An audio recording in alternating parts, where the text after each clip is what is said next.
Good morning po mga kamami. Nandito na naman po ako si Mami Winnie. At dahil umaga po ngayon, ang i-review po natin ay kape. Pasensya na po kayo, kagigising ko lamang po. Kaya ganito po ang aking buhok at kahit napakainit po, magkakape tayo. Review po ito ng iniinom ko pong kape. Nung una ko po kasi itong ininom ng September pandemic ay ang timbang ko po na ay 57 kilos. Uminom lang po ako ng isang buwan at isang linggo. Ang nabawas po timbang sa akin ay 4 na kilo, naging 53 po ako. Ang pangalan po ng kape na to ay yung Vibrant Coffee. Sinubukan ko lamang po ito dahil inalok ako ng kapitbahay ko. Ngayon, ang ginawa ko po habang iniinom ko po ito, sinabayan ko po ng intermittent diet. Kung ako po ay di-dinner po ng 6 ng gabi, kakain po ako kinabukasan ng mga 10 a.m., mga ganyan na po. At kape muna po bago po ako kumain ng meal.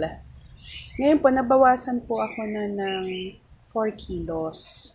Huminto na po ako kasi na-achieve ko na po yung gusto ko. Dahil 5'2" po yung height ko, ang pasok po na timbang sa akin ay 50 to 55. So, na nag-54 po ako, huminto na po ako ng pag-inom dahil na-achieve ko na po yung gusto ko. Kaya lang po, after few months, mga bandang February po, bumalik na naman po yung timbang ko. Naging magana na naman po ako sa pagkain. Ngayon, basahin po muna natin kung ano po yung binibigay ang benefits po ng kaping ito. Wala po silang nilagay dito na benefits, pero yung mga ingredients po, nilagay nila dito. At pati yung direction po, isang sachet sa isang cup po ng 150 ml na hot water. So ako po, ganito po ang aking mug. At ganito lamang po siya kadami. Isang beses lang po ako uminom nito sa loob po ng isang araw. Sa morning lang po. Bago po ako mag-breakfast, iinom po ako nito. At pagkainom ko po nito, iinom po ako ng isang basong tubig. Pero mas maganda po kung 2 basong tubig. So talaga mararamdaman nyo na busog po kayo. Ito po ay, ang sabi dito, Vibrant Coffee, Herbal Blend Coffee Drink Mix with Garcinia Cambogia and Collagen with stevia and made of all natural herbal ingredients. Product of the Philippines. So, kaya inumpisahan ko po ulit uminom nito last month pa po.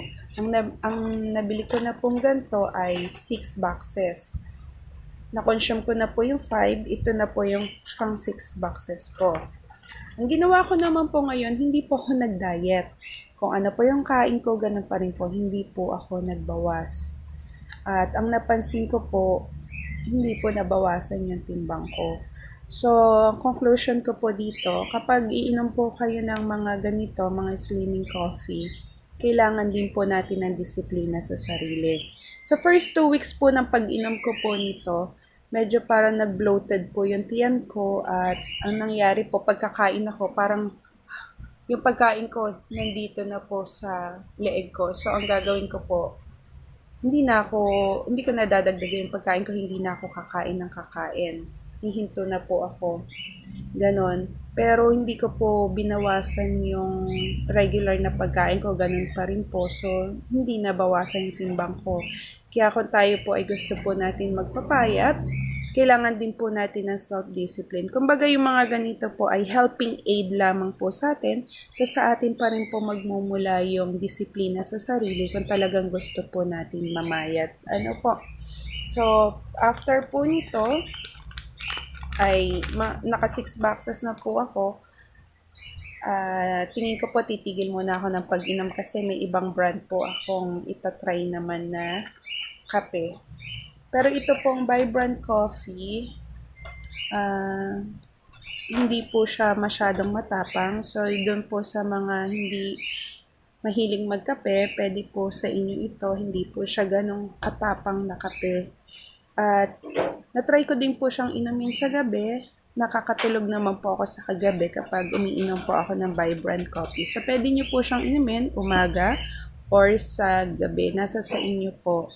At yun nga po sabi ko sa inyo, samahan niyo po ng self-discipline, magbawas ng pagkain para po maging effective siya. Saka isa po sa nakita ko pong side effect po sa akin ito, pag umiinom po ako, kasi mataas po yung uric acid ko, sumasakit po yung sakong.